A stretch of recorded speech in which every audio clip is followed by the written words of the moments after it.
What's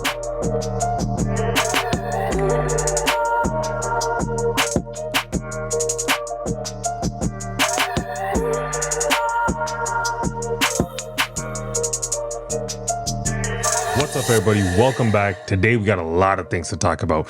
First, Liberation Day Fallout. He's playing with people's money now. Seems like iPhones could get more expensive. The Nintendo Switch pre-orders got delayed. And even Ben Shapiro had a little bit of negative things to say about Trump for the first time. Next, we got the stock market took a nosedive. Yeah, tariffs wiped $5 trillion off of Wall Street. The NASDAQ appears like it's crashing into a bear market. The S&P 500 was down. The Dow was down. But the question is, are you buying the dip? Always. Then the TikTok deal that fell apart. So this was almost a done deal. What happened? I think it had something to do with these tariffs and China, maybe. For sure. Then, is this the greatest era in sports? Just might be. Records are being broken all over the place. You see Ovechkin last night? Yeah, he caught Gretzky. Yeah. Next, Morant. When's this guy gonna learn his lesson, man? Honestly, I don't think it's that big of a deal, but everyone's talking about it, so will we. And then we got these Torpedo Bats. So if these bats equal more home runs, is it really that bad? I don't know. Maybe it makes baseball a little bit more entertaining. Needs it. And then the last story we got is the Liberals versus Conservatives is causing a little bit of a divide in Canada. This election now has grandmas throwing hands. I don't think they're grandmas, but they're definitely throwing hands. After all that, what do we have for off topic? So we have some stories on Anthony Edwards, Justin Bieber, Jessica Simpson, and a couple other things. And stay tuned for the question segment at the end. We'll give you our thoughts and opinions on all of that. Also, go like and subscribe if you haven't done so already, and go follow us on Instagram and TikTok at TheBiringPodcast. So let's start with this Liberation Day fallout. Yeah. It seems like Trump's approval rating took a little bit of a hit. Yeah, it fell to its lowest rate during his second term. Mm-hmm. It dropped 2 points. It's at 43% now. But mainly what people were annoyed with was the way that he went about putting these tariffs on or calculating them, right?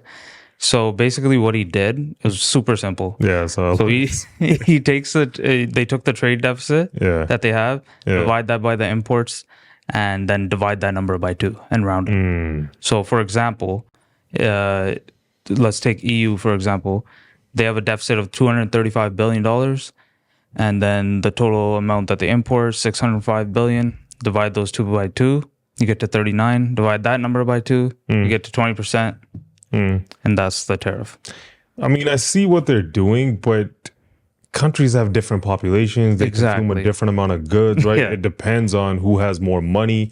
Like the U.S. is one of the richest countries in the world. Right? Yeah. It is the richest country in the world. Right? It has a massive consumer base, right? So you're going to be able to buy things that other people can't necessarily buy. Right? Yeah. Like if you're going to go after certain countries like Madagascar, it's just stupid to me because it's one of the poorest countries in the world, right? Exactly. And their GDP per person is around $500. Yeah. Right? So I don't think anyone in Madagascar is like buying Teslas. Yeah. Right? So, and you're going to tariff them 47%? Yeah. I mean, a lot of the times these deficits that these countries have, they're kind of implied just for that reason, like you said, population, right? Mm-hmm. Like even if you look at Taiwan, they have a 10th of the population that the U.S. has. They have a third of the wealth or earning potential amongst the people that live there. And obviously, if they have that much less of a population, you're going to get more goods exported to you from them, right? There's going to be a deficit. Yeah. Especially when you prop up them specifically in industry, these semiconductor chips that they use them for. Yeah. It's going to happen. I mean, even if you look at Canada and the US, I feel like Canada sells a lot to the US at a discount. Yeah. Oil to lumber, a lot of natural resources that we have. Even the pipeline, it runs through and then cuts through the US and then comes back into Canada, right? So we can't even shut off the pipeline. So we give them cheaper oil, right? Because we don't have the means to export it anywhere else. We can't ship it to Europe because there's no east to west pipeline, right? So it kind of puts Canada in a pickle, right? When it comes to those kind of things. But that doesn't mean, like, if you take out energy, I don't even think Canada has a deficit, or the U.S. has a deficit with Canada. Yeah, that's the thing. If you eliminate oil. And if you look at it on the flip side of things, right? How many American products and companies thrive in Canada? How many things do we consume, right? Exactly. It's not like there's a Canadian version of an iPhone. It's not like there's a Canadian car manufacturer, right? There are American car manufacturers that are built in Canada, right? Like Chevy Silverados and stuff, right? Yeah. But they're not Canadian companies, Yeah. right?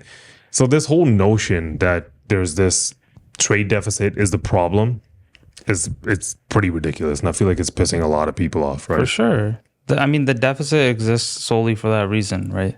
They consume so much. Americans consume a lot. And they love buying products and different types of products, and they get used to it.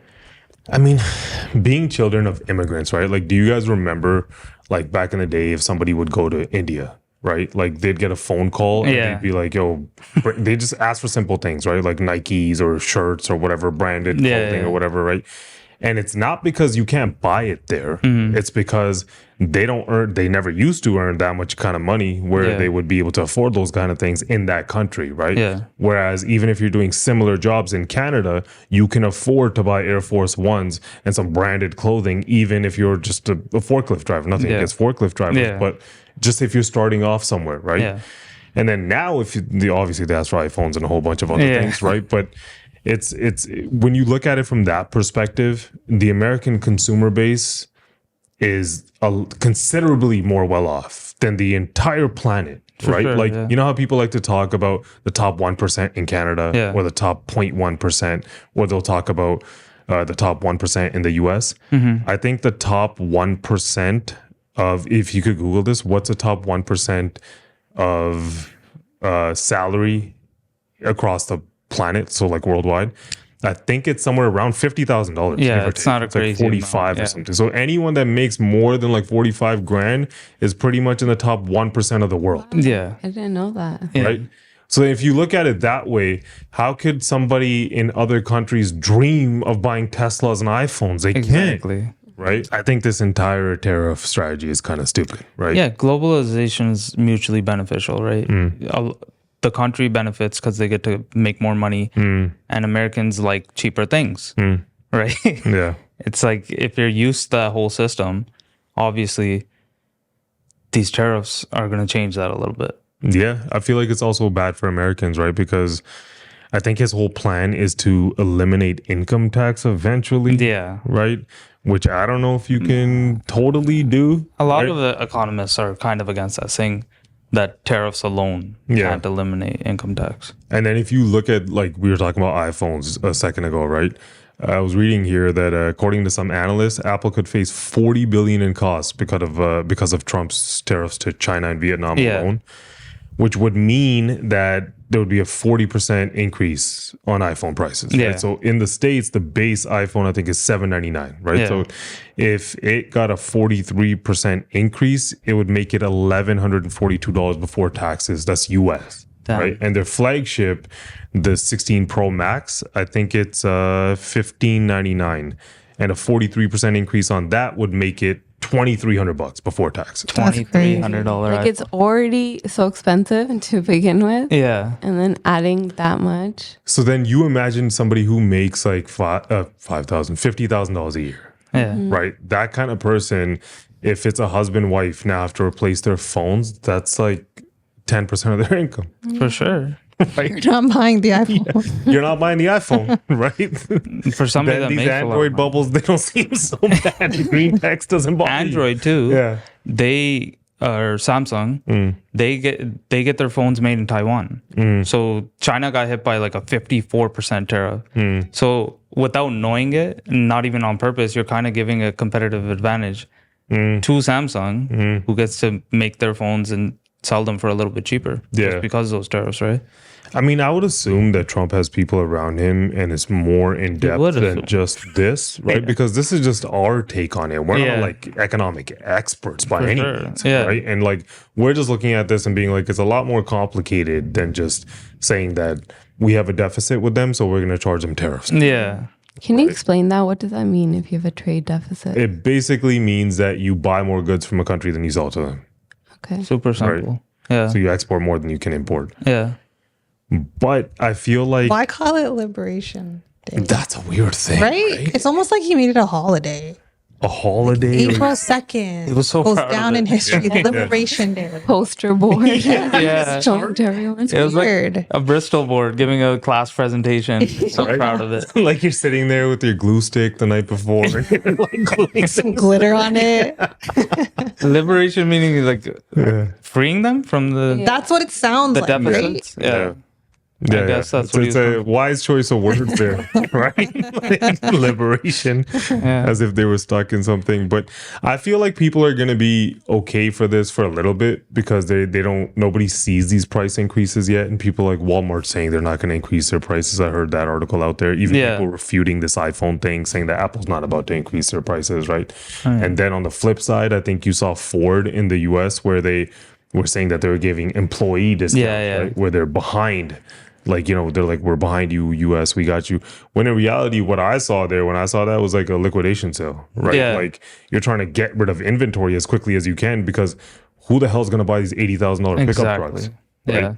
Yeah. Especially when they're already marked up, they should be $40,000 to begin with. Yeah. Right. And then the one thing I feel like people should learn from the pandemic is we're still waiting for these prices to come down, right? Like of cars, of houses, they haven't come down. Grocery. There's people out here that are like, I'm gonna buy a house when the market crashes, and we're still sitting here. The egg crisis in the States, right? The eggflation issue. Yeah. But like when you look at all of that, I think when you start to, even if he lowers taxes a little bit, if these tariffs are going to make pretty much every important thing more expensive, right? You're talking about cars and you're talking about like electronics, like Nintendo Switch. I think you were saying the pre-orders. They delayed the pre-orders. People are losing their minds. Apparently, that's a very popular game. Yeah. It's the only one I really play. Really? I have played recently. I don't play like Xbox and stuff. Yeah, no, I don't think I played. Because it's fun. You get to do the whole like yeah. moving around stuff. So I think like once you start to get into like people actually getting affected into their pockets, I think you're going to see the sentiment shift in the States and people are going to start getting annoyed. Yeah, or even that, things not being available because the company's just choosing not to sell it or waiting for whatever Because reason. on paper, like if somebody's going to keep telling you like, hey guys, more manufacturing, more jobs are coming to the US, you're like, yeah, let's go, right? And then everything gets more expensive and all of a sudden you can't afford to buy the same things that you're very used to buying. You're going to be like, I don't like this anymore. Exactly. We don't need more manufacturing. We are fine. Because if you look, not many people are talking about it, but if you look back at what kind of happened in my point of view is the US started outsourcing everything to make everything cheaper. Exactly. Right? Like before, I think in the early 2000s, you would read articles all the time about Nike sweatshops and various places, right? And people complaining about it, how it's inhumane and stuff like that. Yeah. But they didn't care because they kept ramping up pressure. The same thing started happening with Apple. Yeah. Right? Like look at all the stuff that they're building that they have in China. What's it called? Foxconn? Where like people, they have nets around the building. Right? That one. So like if employees try to jump off the roof, right. They won't die. Right? That's wild. So like that's like corporate greed, and I'm from a person who's a capitalist, right? But like this is all happening because you want to make cheaper products so people consume them more. And now Trump wants to change the whole system. I don't know. But we're not the only ones thinking like this. Here's a clip of Ben Shapiro. And for those of you who don't know, he is a Trump supporter and a Republican. And here's what he had to say about tariffs. President Trump declared that it was, in fact, Liberation Day, his giant tariff policy that he just dropped on the market unilaterally, probably unconstitutionally. Trump's reciprocal tariffs impose hundreds of billions of dollars in new taxes on Americans, be the largest tax increase since the Revenue Act of 1968. One of the biggest tax increases on American consumers in the history of America. And it's going to cost American consumers. It will cost American producers who use inputs from other countries. The Dow Jones Industrial Average plummeted immediately more than 1,000 points. The S&P 500 plummeted more than 3%. The NASDAQ plummeted almost 4.5%. There are real world implications for this sort of stuff. Trade wars are, in fact, not good and not easy to win, particularly if you don't actually have a plan. It is predicated on a bad idea of how international trade works. A fundamental misunderstanding of trade deficits. Trade deficits they're an accounting procedure. Trade deficits have pretty much nothing to do with the health of an economy. I can name you a period in American history where there was a fairly large surplus in America's balance of trade. the entire Great Depression. Yeah, and this guy's a pretty like staunch Republican, right? Yeah. He was a supporter of Trump. Yeah. You start playing with people's money and they start reversing trend, right? I don't think it's only that. Like, if I'm going to play devil's advocate here, Ben Shapiro's been getting a little bit of flack in the press a little bit because of how he sides with Israel, right? And because he is Jewish, if you haven't realized. Yeah. But I think because of that, people kind of get on him. So then he also started off his career. I don't know if you guys remember. I don't know if you know who Charlie Kirk is. Yeah. He kind of goes and he debates people on like university campuses. That used to be Ben Shapiro. He's a very fast Kirk talker. stole that gig from. I mean, He is a fast talker. yeah, he's a very fast talker. He gets a lot of facts out there. Yeah. No, very successful guy, very smart guy.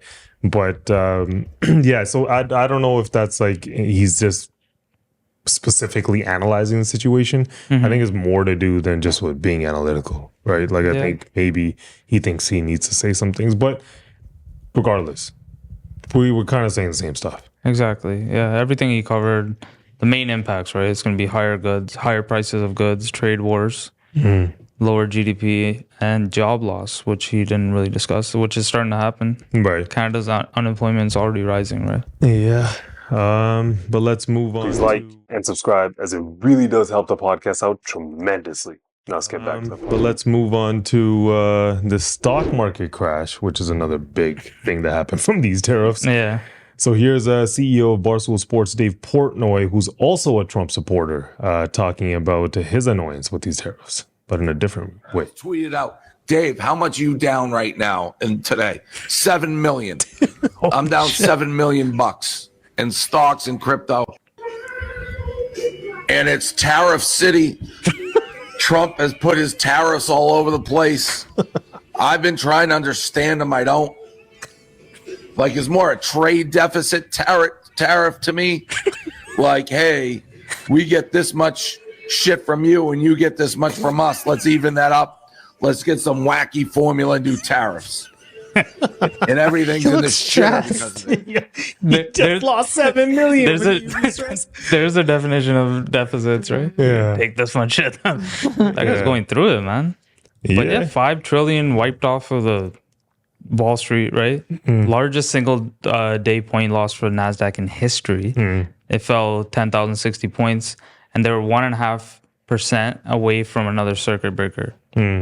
Last time that happened was COVID 2020. They would have shut down trading. Yeah, basically crashing NASDAQ into a bear market, right? I think the S&P 500 was down 6%, meaning the index cap fell about $5 trillion, like you were saying before, in 2 days, right? Crazy. That's wild. And the total market cap loss since Trump was inaugurated is $8 trillion. Wow. What a way to start your term, eh? Right. Oil prices fell more than 6% for a second straight day. Brent crude futures hit a 4-year low to $62 a barrel. And Barclays economists are suggesting U.S. inflation will exceed 4% this year. And GDP will contract in the fourth quarter, basically saying that there's going to be a recession. Yeah. Yeah. It's the highest tariffs have been since the 1800s. Right away. That was the first thing he did. And He's trying to serve another term too, right? Yeah, He's trying to third get that term. passed. That's what he's talking about. That's like that 51st state crap. Yeah. Right? Like you just Same throw thing. that Some out guy there. shut it down already. Yeah, Like, there's that's no not way gonna- he's doing. He's like, we're looking into it. There's some very smart people. Yeah. looking into it, right? And people are like, is he going to do it through JD Vance? Is there some way? That's what I heard somebody saying. They're like, JD Vance is going to get elected. He's going to step down. Trump's going to be his VP. He's going to become president. Wow. Yeah, I saw that, and then then there's people who are like, if he's unconstitutional with these tariffs, I'm sure he can find a way to do that, right? And then even me, I'm like, Maybe. I don't know, man. Well, didn't we feel like that with the whole Carney Trudeau situation? Yeah, but this is Canada, I'm just saying. right? We're a lot nicer here. For sure. There would be uproar over there. Take it on the chin. Okay.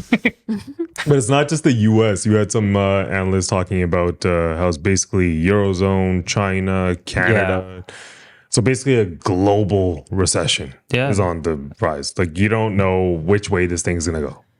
Yeah, everyone's getting hit, man. But like for me, we're young enough. I'm not pulling money out that I have invested right now, right?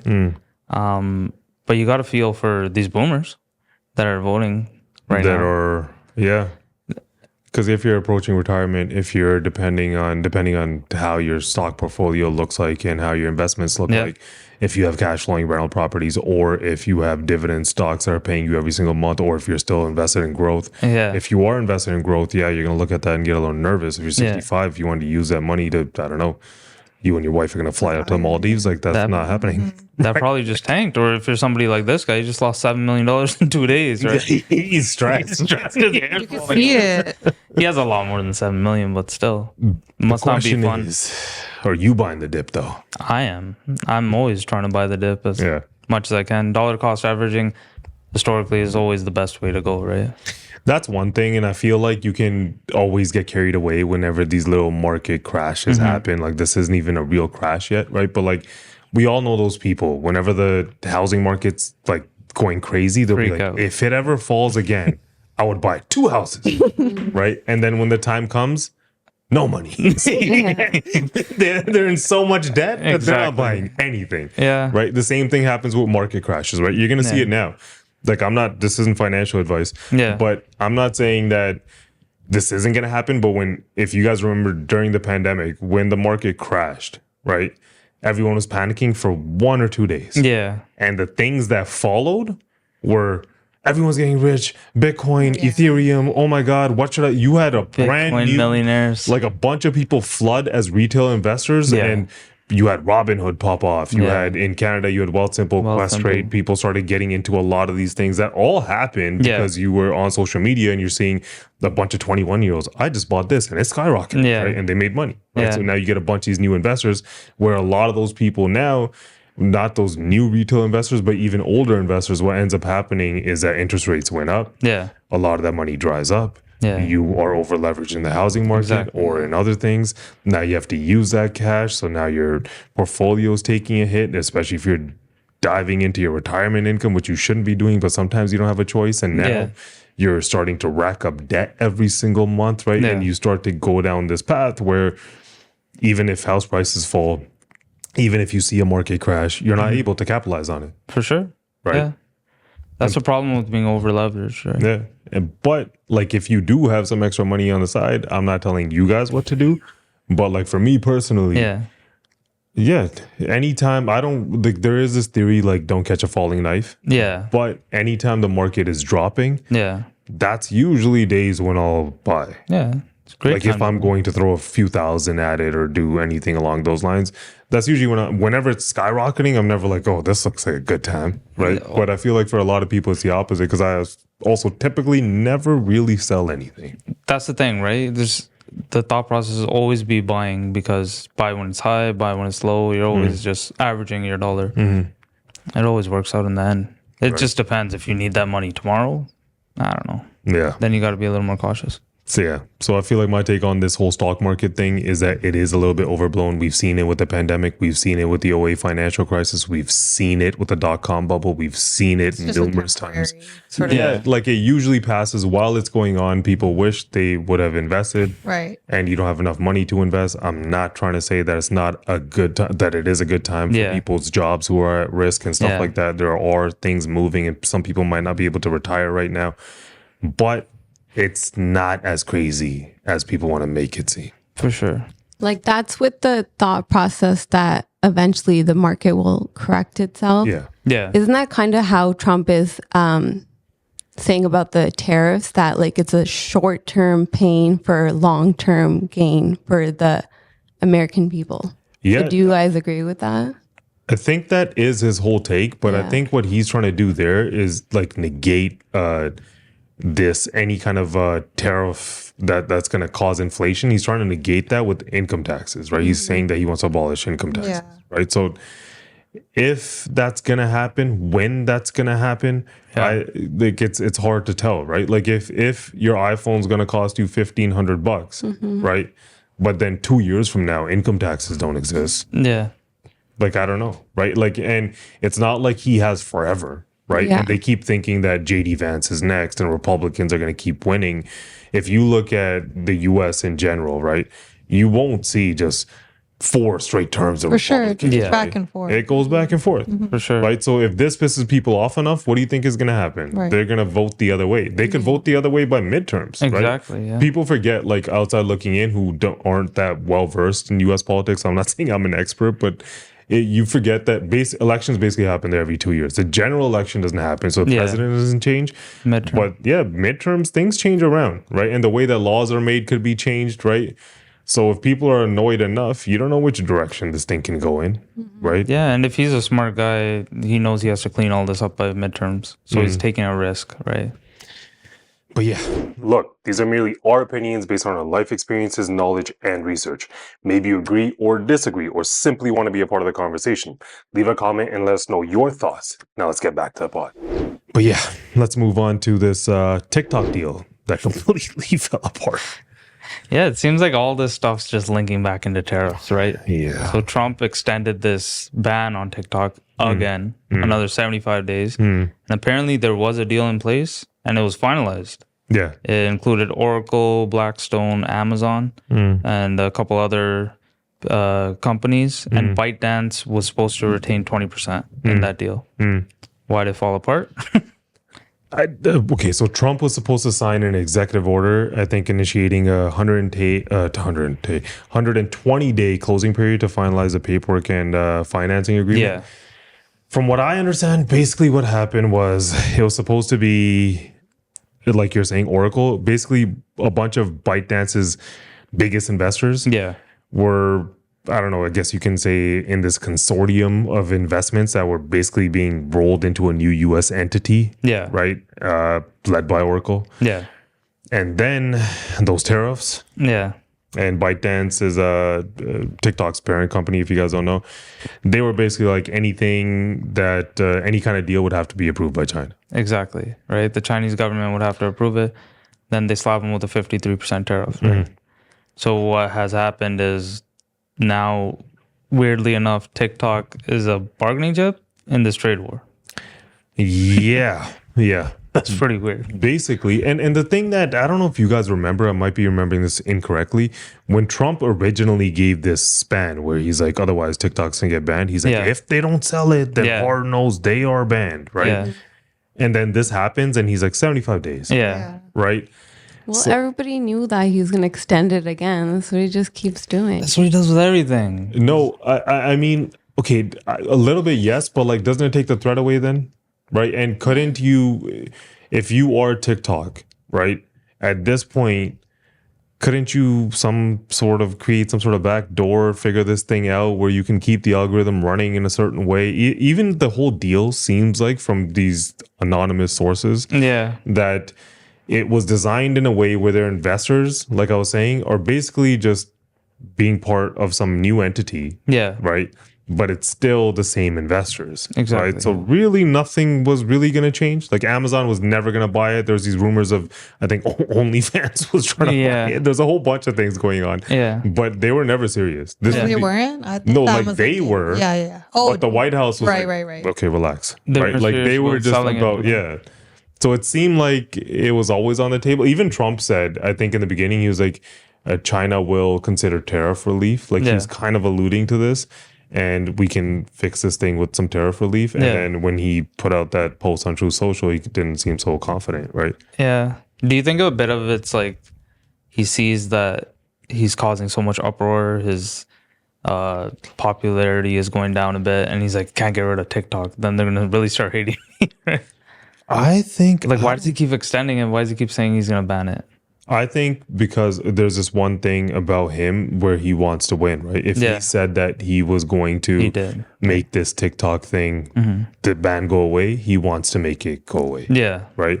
As far as like the rest of it, like, I don't think he thinks about if he's popular or not. Right? Like, I think it bothers him when like he's in the press and he didn't say nice things about me. Or he gets like sad and stuff.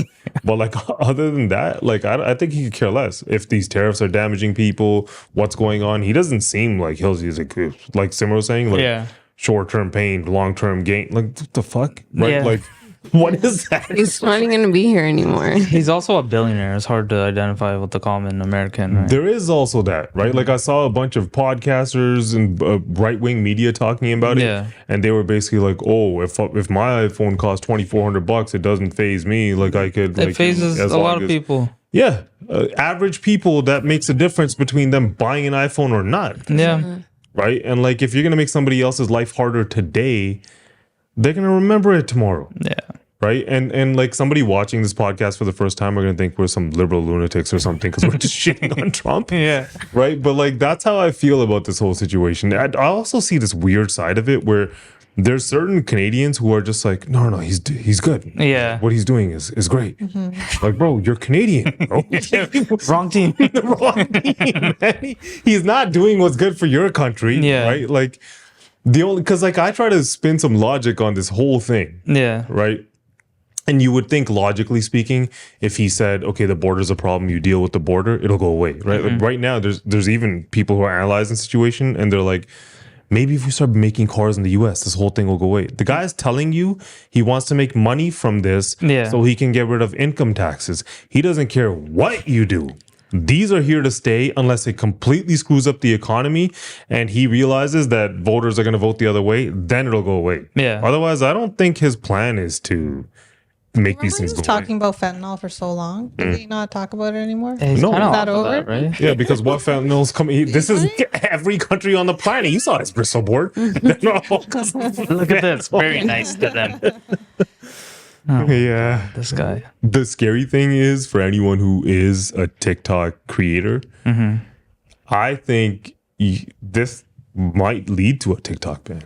Maybe, but I don't know. It's hard to believe this guy, man. Who? Trump.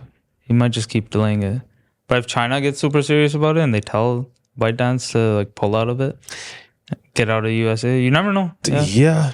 But the whole thing with this entire trade war is more so seeing how it's going to play out, because I think the stock market clearly reacted a certain way, right? Yeah. And usually people on the right will be like, let's see what the market has to say, right? And now they're like, the market doesn't know shit, right? The market doesn't know anything. Trump's perfect, right? Like that's kind of the talking points that they're all running with. So I don't know. They're clearly scared. Everyone's scared. If you were like a high paid influencer on TikTok, would you think about other sources of income? Or I would have already completely shifted what the hell I was doing. Like before when he started saying the first time. The first time. I think he said during his first term that he wanted to get rid of TikTok, and then Biden comes in. He started this problem to begin with. Yeah. And then Biden comes in and he's like, he signs this order where he's going to get rid of it. Yeah. And then Trump comes back in. He's like, Biden did that. We're not getting rid of it. Yeah. That's how it seems like it played out. Like even the first time when it was supposed to be banned, it went away for like 12 hours. Yeah. So many like TikTok creators were like on the app crying, saying bye. Then 12 hours later, all of the American content creators are back. I mean, okay, I think to sympathize with TikTok creators, it is pretty crazy that like you can create such a big following on any platform. Yeah. And it can just get taken away. Right? Yeah. Be it YouTube, Instagram, TikTok, whatever. Would definitely suck, man. And you work so hard. You put in so many hours creating so much content, advertising, so much stuff. And then one day it's gone. Yeah. Yeah. Yeah. Right? Like people's Instagram channels get taken down all the time. They're like, I don't know why. I don't know what happened. People get shadow banned on YouTube and stuff like that. A lot of big companies too. And they don't have to give you a reason really. Right? No. They have full control. Yeah. It's unfortunate. But yeah, let's move on to, is this the greatest era in sports? Yeah, it just might be, man. I don't know. So let's just look at the things that have been happening during this era, like post 2000s kind of. So first off, Ovechkin very recently just tied Gretzky. Is going to surpass him pretty soon. 894 goals, right? Which seemed like an unbeatable goal. Everyone was saying that, right? And then you look at LeBron. 38,000 points, smashed that. He's at 42,000 and still going. Who knows when the hell this guy's gonna retire? You look at Steph, most threes in NBA history, He broke that record in 2021, 2,973 threes. He's at 4,000 and going. You think he's going to hit 5,000? I don't know. Who knows, right? And then Brady, obviously, 102,000 passing yards, 737 TDs, 286 wins, 7 Super Bowls. Yeah. Then you shift towards MLB. Barry Bonds, home run record, 756 in 2007. Ichiro Suzuki, most hits in a season, 262, 2004. Yeah. If you want to go and look at the Olympics, Usain Bolt, 100-meter dash, 9.58 seconds. That was 2009. Phelps, nobody's touching him either. 28 medals, 23 golds. He has 14 more gold medals than anyone else. Yeah. No, Phelps' domination was crazy. So that's kind of like end of the 90s, mid-90s to 2025, kind of our prime sports watching years. All this has been happening. So one of the biggest correlations that I'll draw from like that tangent that you just went on a little bit there is that's a long era, right? Yeah. So is it that you had such supreme athletes? Fair enough, right? Some of the people you named are gifted athletes, and they are, some of them, considered greatest, if not on the top 2-3 in their respective sports. Yeah. But how much does that have to do with the evolution of sports science, the evolution of sports? All of these guys get paid a lot more, right? They take care of their bodies a lot more. They have nutritionists. They have people that come train them. They don't only have one trainer. They're like 5-10 different trainers. Yeah. They eat certain things. They have chefs at home. They completely watch what the hell they do, right? When it comes to all of that, right? So when you're doing that, because the one thing that you'll see with Brady, the one thing you see with Braun, right? The one thing that you're seeing with a lot of these guys, they're playing into their 40s, right? When there used to be a time that you used to retire by the time you were 35. Yeah. That's when people used to retire from basketball. Yeah. Right. So you're seeing a lot of players play so long. If they are going to play that long, you can make the argument that you are going to break these records that you just named. You're going to break them because you've been playing the game for so, obviously you have to be great at the game also. Yeah. But if you're going to extend it that long, right, that's one of the longest eras, right? So you can argue that, if you want to argue that this is one of the greatest sports eras of all time, I don't think you can neglect the fact that it's also probably one of the longest eras. That's the thing too, right? You look at that stuff, right? That span, but like all of those records were broken post 2000s, so like 2004-ish onward. So it's not that long when you look at it like that, but obviously they started their careers earlier, right, in the 90s. But there's so much like cross-era comparison. They couldn't do it back in the day with hard-hitting basketball or whatever you want to say. And then these guys say it's so fast-paced, they wouldn't have lasted now. My thing is, like, just leave out the cross-era comparison, anything. What's clear is everything that I said. All those records being broken. It's happening. Everybody's witnessing greatness across all sports. That's one way to look at it. But there is, I think, this whole thing that gets lost in that, because we saw LeBron go on and say on the McAfee show, like last week we saw it, where like Giannis would score 250 points. I don't know about that. Right? That was sarcasm, right? I don't. Yeah, he's being somewhat sarcastic, but I get he's probably annoyed with Charles Barkley and Shaq and these guys and the Jordan comparison, and how they're always saying that they could play in any era, and they're like, LeBron can't play in any era, or Steph can't play in any era. And I get it, and you're like, yo, I'm tired of taking the high road, and I don't want to be humble anymore, whatever, right? But there is this part of it that you get as, or I do as being a parent, as being a son, right? That there's somebody before you, right? And they paved the way, right? So you gotta, Steph wouldn't be out here shooting threes if there was no Ray Allen, if there was no Reggie Miller, if there was no 3-point line, if the sport didn't evolve, right? If it didn't start with James Naismith and then evolve into Bill Russell and then evolve into Michael Jordan and then evolve into LeBron and Kobe. If all of this didn't happen, you wouldn't be getting any of that, right? So you can't forget where the sport came from, right? So you have to give respect where it's due, right? So if those athletes were born in today's era, you don't think that with today's sports science and with today's nutritionists and the way that everyone takes care of their bodies today, you're telling me if Michael Jordan had the same competitive drive than he did back then, that he wouldn't be better at shooting today? Of course he would. Right? The argument is that he can't shoot threes. Michael Jordan could probably shoot better threes than LeBron. Right? LeBron just shoots them longer. He has a lot more that he does with like training and stuff, right? I'm not saying that Michael Jordan didn't, right? I'm just saying like a lot of these guys, right? Even if you're looking at the NFL, Brady and them, even if you're looking at baseball, even if you're looking at fighting, boxing, look at boxing, right? They don't even take fights unless they think they can win them. Yeah. Right. If you look at the one thing where primes usually don't last that long is probably UFC. But over there, even you see John Jones. Yeah. Right. He's on this dominant tear. Yeah. If he beats Aspinall, he's going to go down as the greatest of all time. Right. For sure. He already is in my book. Right. And then there is a lot.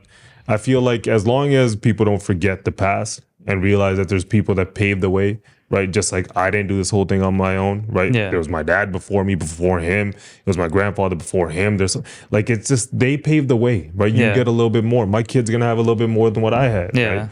And I'm just talking about money and success, right? But it's the same way when you look at athletes, you look at sports, you look at acting. There is somebody who paved the way and raised, like we're looking at podcasting, for right? Sure. A little bit of this goes to Joe Rogan. Yeah. If he wasn't out there and getting 18 million views, getting 60 million views on a Trump interview, you think this would be this popular? Who would be doing it? Yeah. Apple podcasts have been around forever. Nobody was on them. Nobody listened to podcasts before Rogan, right? Yeah. So you can't forget like the people who paved the way. Right? Yeah. That's my whole problem with that whole greatest era thing. And also I feel like on that topic of evolution, I feel like as time progressed, like new records were made and new athletes wanted to beat those records.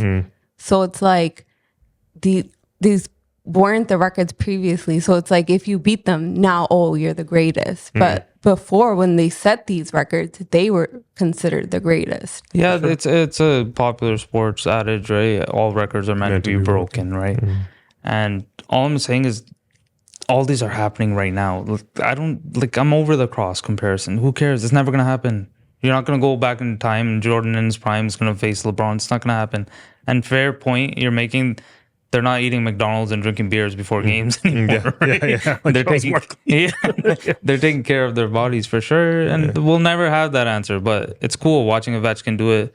Yeah. And then watching Braun do it and all this stuff going on. It's really cool to watch, man. Another thing I'll add here is it could be easy for a younger audience to say that, right? Somebody who's less than 40 years old and they're saying that like, they get it, this new era, this is the greatest era or whatever. Yeah. But I'm going to tell you right now, everyone saying that 25 years from now, they're going to be like that era. The 2000s, that was the era. These guys aren't like Steph. Yeah, this guy's not like, you're going to say the same thing, right? Because those are people you grew up watching. Those are people that you love in every respective sport. So you're fans of them. So you think there can be no one better than them. For sure. So that new kid that comes in, that's shattering all of these guys' records, you're going to be like, nah, man, Steph is a way better. Yeah, right? Yeah. Like, imagine if there's a new 3-point king, you're going to be like, you guys don't remember Steph. These kids didn't watch Steph. Oh my God, it makes me feel so old. Like when people talk about old school music and they'll be like, Missy Elliott. Like, that's not old school. That's what I was going to say. That's pretty old school. Same thing applies to music too. Yeah. People love like music back then. But what they used to call, like what we called old school. Yeah. And then what now people are calling old school makes me feel so old. We're getting old school. That's what's happening. Okay, so what's old school? Give me an example. Like old school would be for me like Wu-Tang or Tribe Called Quest or Lauryn Hill, Fugees. Okay. But that's still music that you listened to and liked, right? Yeah, it's still music I listen to now. Yeah. Because I think music's a little bit different. I think it can transcend eras. Yeah. Right? Because it depends on what you're feeling, the mood you're into, where you are in life, or what you're even doing, working out. Or even, I think we talked about this before. There's only like a cap of things you're only going to listen to a certain point. There's things on my phone I listen to and they're so old, but I'll just listen to those songs over and over again. Yeah. Because remember we talked about this? Yeah. So it's like, to me, I feel like I have this theory. I don't know if everyone agrees with it. Yeah. But I think by the time you're 35, your playlist kind of ends there. And like you'll hear things on the radio and you'll like add them into unless you're like obviously really into like music. You love music. Yeah, because I was gonna say I do not agree with that at all. Yeah, if somebody's like heavy into music and you're on your shit like about what album dropped whenever and you're listening to it 24/7 whenever it comes out, like we do with sports or money or stock market, whatever the hell, right? Yeah. Then I get it, right? But like if for the everyday person, I feel like you kind of get used to listening to those songs and singing along with those songs, and you haven't heard the new songs enough to sing along with them. So when you hear it, you're like, well, I've heard this before because you've heard it on the radio or whatever, but you're not that into it, right? So your library kind of just stays to that point, but 35 and under. right? And then all these new artists that are doing covers for all the songs that like I grew up listening to. Yeah. Weird. It's so weird. I'm like, that's not her song. Yeah. And then when you talk to somebody who's like 19, they'll be like, yeah, that is. Yeah. Like, no, it's not. That's a cover of a cover of a cover. Exactly. Yeah. But those are things like our parents' generation would say to like our generation. So I think it's just like with age. Oh, for sure. Have you ever heard the kind of tracks our parents would be into? Like when they would put it on, you'd be like, what is this folk music? Yeah. It's a good time to be alive, man. A lot of stuff happening. Yeah, but let's move on to this John Morant thing. He recently got into some trouble for these fake gun gestures.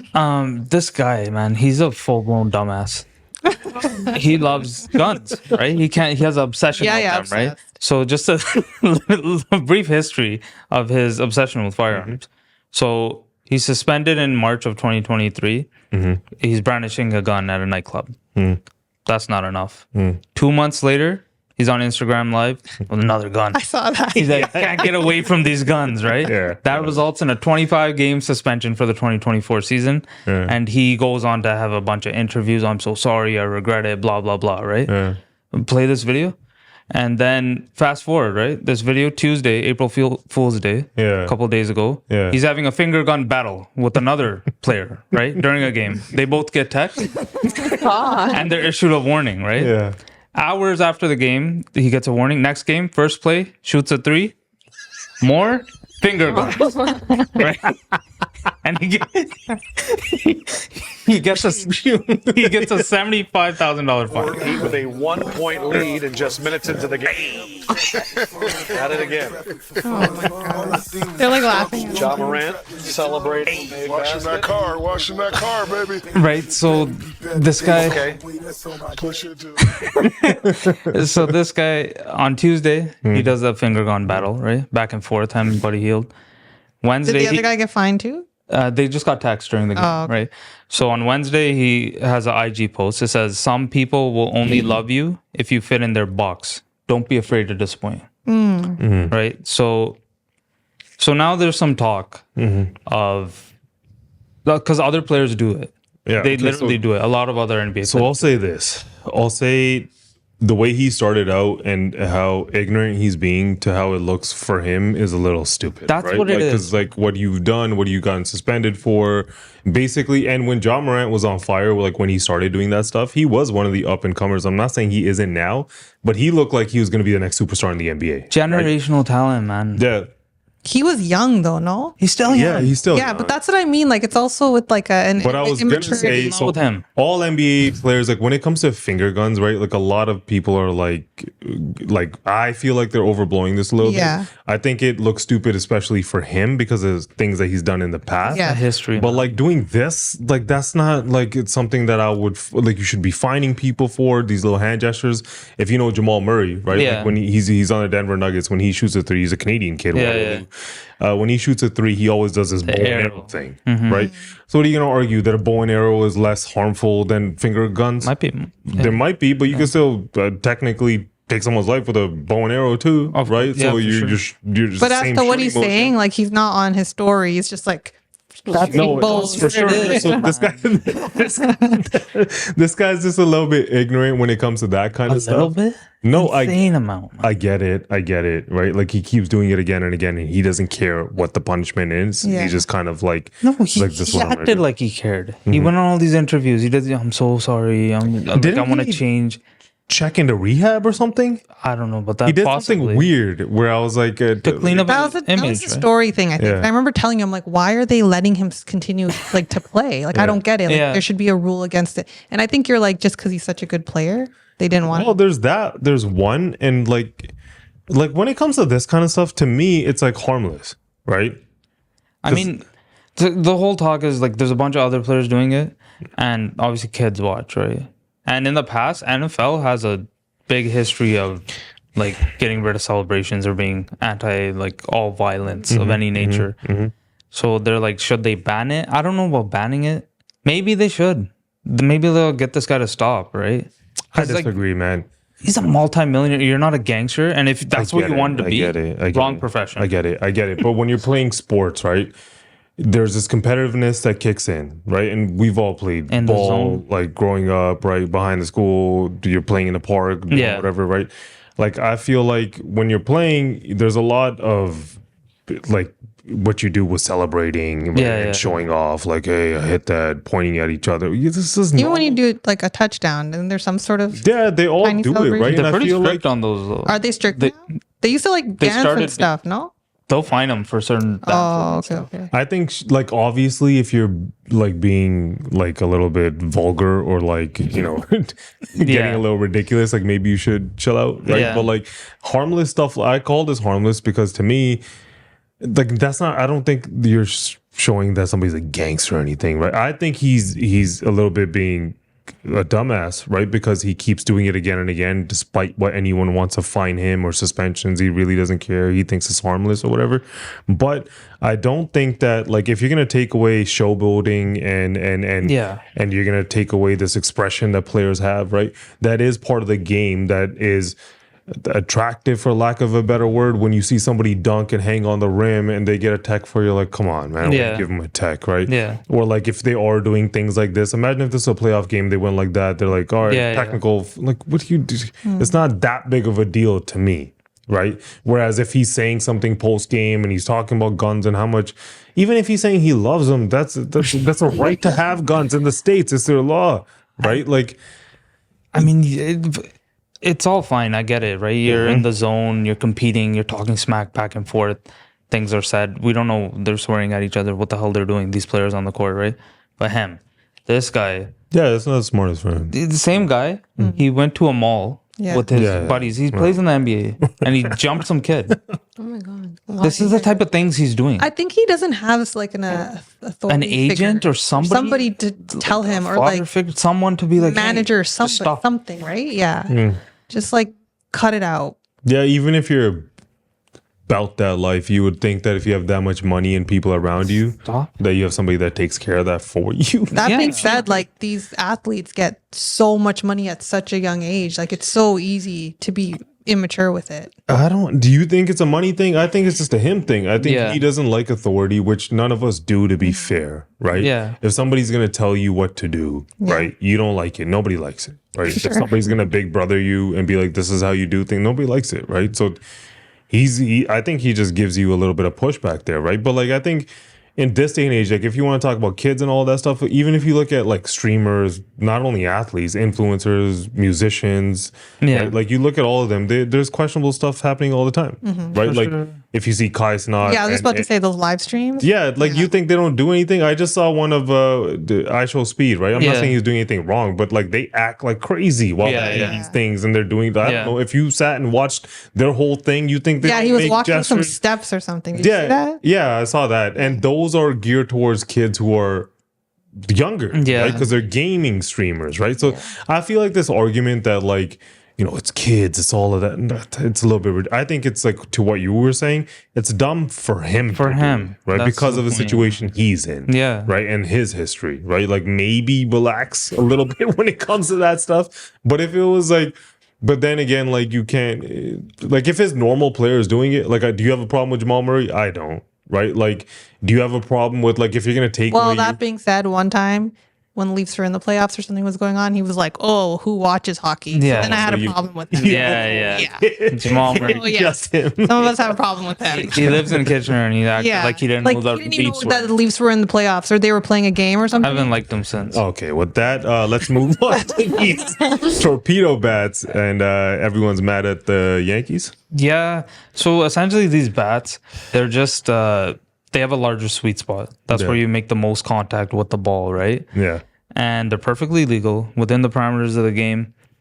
The Yankees used them recently in a preseason game, scored a bunch of home runs. Every team is allowed to use these bats. And now there's talk, like, should they be outlawed? And for what reason? Like, I don't know. I don't see a problem with them. Baseball. They've always been allowed to use them? It's not like a new thing? They've always been allowed, but nobody's ever done it. Oh, they've never. This company started making them. Yeah. Okay. And they started using them.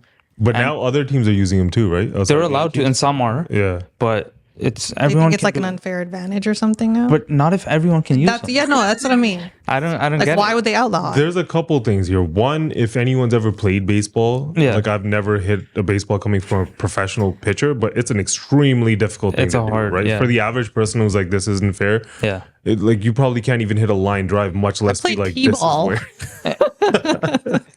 Underhand. Outside of that, like I think there are certain rules, like the hand check rules in the NBA. Yeah. Right. You had the tush push. Yeah. In NFL. What's a tush push? It's basically when you have the offensive line up and the running back kind of and the QB. It's like a QB sneak, but like you just use alignment to get into the end zone. They all just push each other. Nothing about pushing the tushy. It is kind of. Kind of. You line up behind the tush and you give it a push. But the same thing. They're trying to get rid of that because technically they have a competitive advantage because that team is really good at it. Their quarterback squats like 600 pounds. So does their running back. They have a bunch of big linemen. And no other team can really replicate what they do. Okay, so I'll compare this in two ways, right? When you look at this thing with the bats, I would compare more to the hand check rules in the NBA. Why? Because hand check is kind of there to eliminate lateral movement if somebody's quicker than you. If you're slowing them down by like holding them on, look, what you're doing is slowing the game down, right? It makes it less entertaining to watch, right? With the tush push, I feel like it's more so like 3 in the key, 5 seconds back to the basket. Because if you remember back in the day before 3 in the key, centers used to just camp in the middle of the lane behind the net and just sit there. Right. And anyone that comes in, they're going to block it. Right. Or you had guys, but somebody like a Charles Barkley could easily just have their back to the basket. And if you're bigger and like heavier than the person, you could just keep backing them down for 30, like the whole shot clock and then do a layup. Right? That makes the game not fun to watch. Right. So I think the tush push can actually be compared to those, right? Because if now you're saying, I'm not saying that offensive lines aren't important, but if now you're saying a team should stack their offensive line because that's part of your red zone game is this weird tush push technique, then you are slowing the game down or making this weird thing more boring or technically one can argue, right?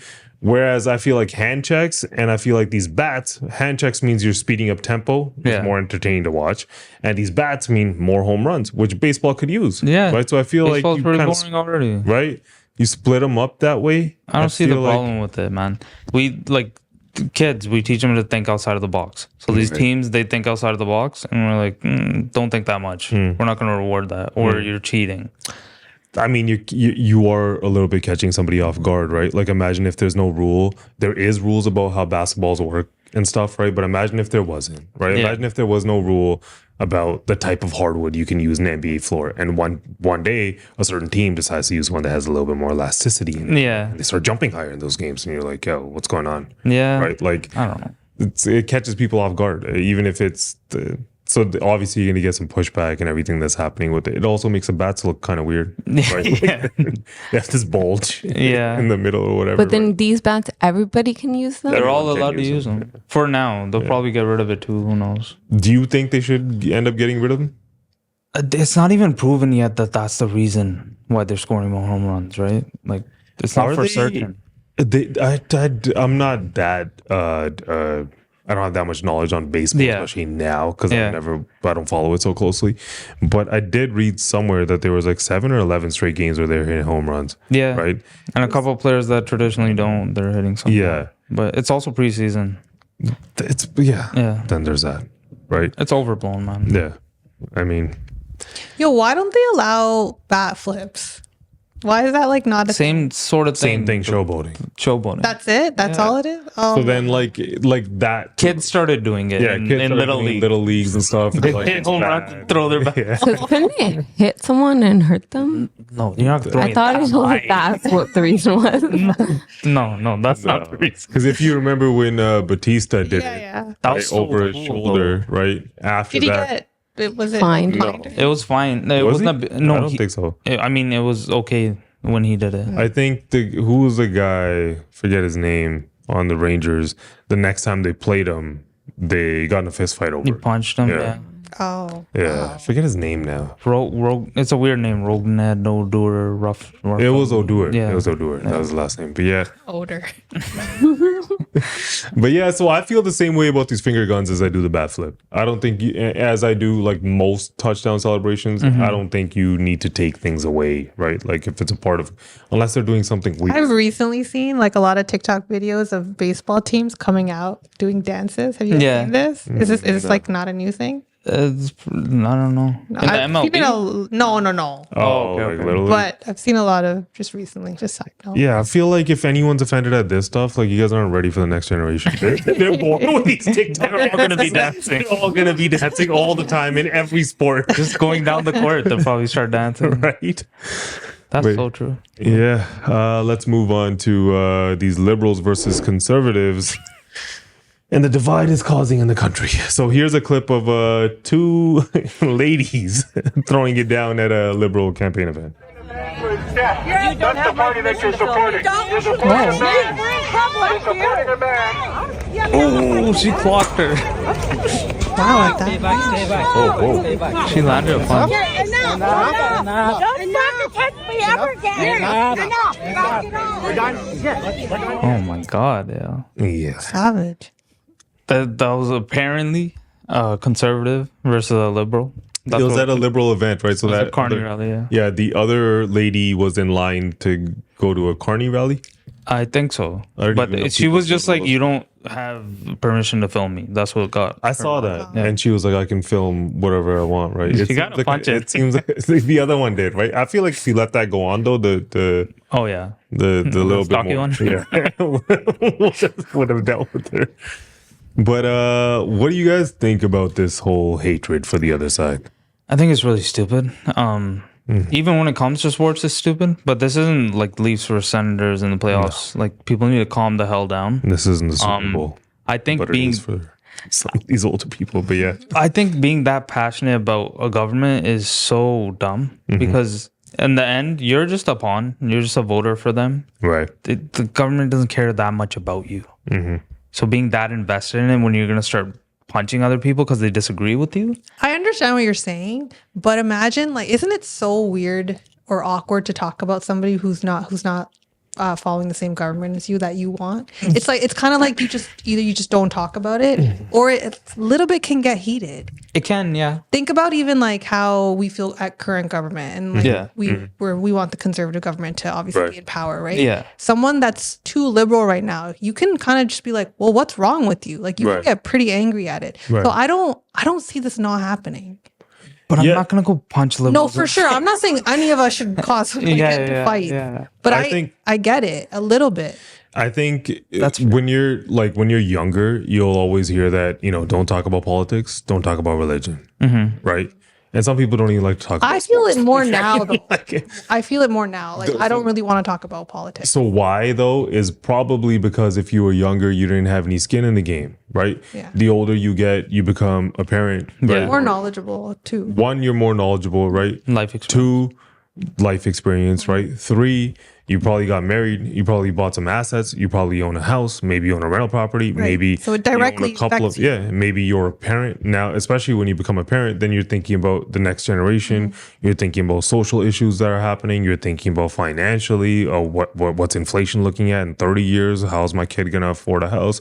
All these things start to creep into your mind, right? And then a lot of these people, they do a very good job of throwing these campaign ads that are gaslighting, essentially, right? And some people fall for them, right? There's even a lot of, I hate to say misinformation though, right? But there is a lot out there, right? There's people that don't fact check it. Like I'll read articles from so-called credible sources, right? And then I'll have to read another article based on that article and check like 7 different facts and realize that a lot of those are puff pieces or they're hit pieces, right? Or they're trying to because you'll see one story come out and then you'll see the bunch of different media sources cover it in 5 different ways. For sure. Right? With one positively, one negatively. And if you just consume one form of media, even if you're online, on social media, on Instagram, if you're just following right-wing podcast commentators, you're going to get certain viewpoints. If you're covering the left, you're going to get certain viewpoints, right? But like, I think to what you were saying, anyone that consumes our podcast probably thinks these guys are right-wing, right? Unless they think that we hate Trump because of this podcast. They're going to think we're liberals, right? But obviously in this government, with these current elections going on, right? It's no secret that I think most, like all four of us here, tend to be on the conservative side. For sure. Right? Yeah. But that's not always the case. No, right? I think more so we want to see a change, Exactly. whether that was conservative or liberal. Yeah. Right. Not necessarily that we're conservative. And if you look at the current landscape in Canada, I feel like it's more so you see that the housing costs, you see affordability where it's at, right? And then you see the one thing that really annoys me is that Carney just got to slide into being prime minister. He gets this opportunity to kind of undermine a campaign, right? Which like gives me this slimy, sneaky vibe. Like that photo op of him just signing off that order at the tax order. At the like these are obviously our personal opinions. It's not based on any kind of facts, but that's just how I feel. Right? Like I'm by no means saying throw hands. But I understand the passion behind. I do get it. Like for me, like what you were saying, it's easy to get stuck in an echo chamber, right? Right. You just, without noticing it. That's why you have to force yourself to go read Democratic articles or see Democratic news to change, or see both right and left, right? I never think it's a good idea to push any ideology on anyone, right? Because nobody wants your goddamn advice. No. Right? Just keep it to yourself. Yeah. But even with me, like right now, if I'm leaning towards the conservatives and I want them to win, right? Because I think they best represent my ideology and what I think.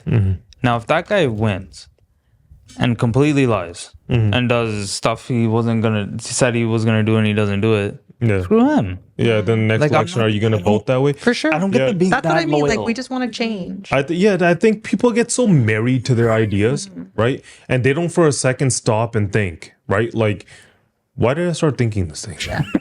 Right? Like self-awareness. It just comes in there into your head and you're just like, I'm gonna run with this till the day I die. Right? Like I'm not gonna stop. Like full steam ahead, right? Yeah. But I feel like on the flip side, like to a little bit get away from the divisiveness of politics. Yeah.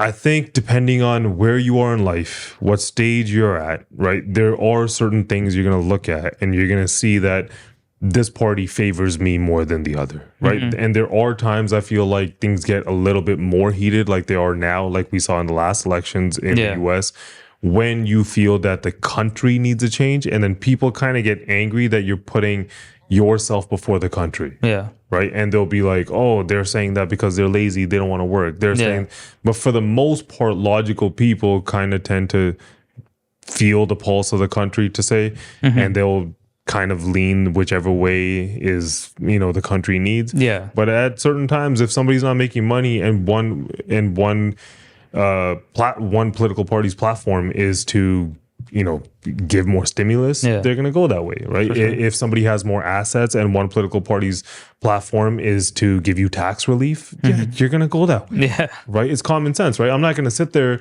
to somebody who is barely making enough money and they're trying their best and be like, hey, listen, guys, I have assets, right? So for me, it's best if the conservative government wins, right? So you should also understand that, right? Like, no, it's fine. If we disagree there, I don't hate you, right? Like we've all been saying, we kind of want a conservative government here. Yeah.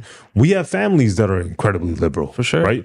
We know people that are liberal, right? We know people that attend liberal rallies that have been campaign managers of certain people. Like they do things all over the place, right? And some of them would look at us and be like, "Why you guys so riding for Polyev so hard?" Right? And it's because this is just what we see and this is what we feel. That doesn't make me hate somebody. Now it's really, if somebody's gonna come to me and be like, "Carney's the greatest person in the world," prove me wrong. And if you can't, you're a loser. Right? Then I'll be like, you're a lunatic.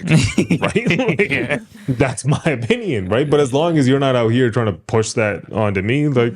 Yeah. I mean, that's the beauty of a democratic system and these countries we get to live in free speech, right? You're allowed to think whatever the hell you want. Right. And you shouldn't be out here punching each other. Yeah, you shouldn't be violent. Yeah. And isn't a part of it, like, if these guys aren't competing for your vote, then who's going to hold them liable?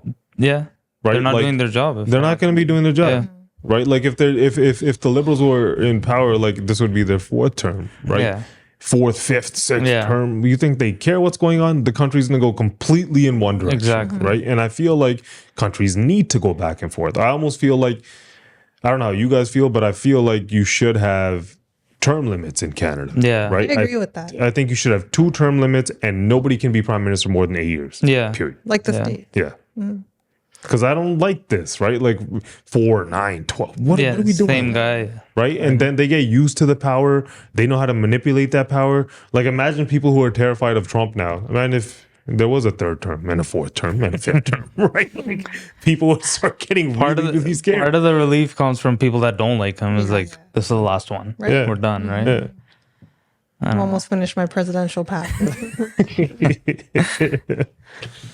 But you would think that Canada would have learned something from the U.S. and the divide between the Democrats and Republicans, but we didn't. Yeah. But Gavin Newsom certainly thinks he's learned something. He's trying to change things up and rebrand the Democrats a bit. Here's a clip. Crushing us.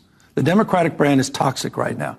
We had a high water mark 2 weeks ago, and that was a CNN poll at 29% favorability. It's dropped in the NBC poll down to 27%. It's one thing to make noise, but you also have to make sense. And I think with this podcast and having the opportunity to dialogue with people I disagree with, it's an opportunity to try to find common ground and not take cheap shots. I'm not looking to put a spoke in the wheel of their, or at least a crowbar in the spokes of their wheel to trip them up, to your point. And I think it's important. Democrats, we tend to be a little more judgmental than we should be. This notion of cancel culture, you've been living it. You've been on the receiving end of it for years and years and years. That's real. And Democrats need to own up to it. Okay, before you guys react to this, we also have a clip of Obama basically taking the opposite approach and criticizing Trump and the Republicans. If I had done any of this, let me just, I just want to be clear about this. Imagine if I had pulled Fox News' credentials from the White House press corps. You're laughing, but no, this is what's happening. Imagine if I'd said to law firms that were representing parties that were upset with policies my administration had initiated, that you will not be allowed into government buildings. We will punish you economically for dissenting from the Affordable Care Act or the Iran deal. We will ferret out students who protest against my policies.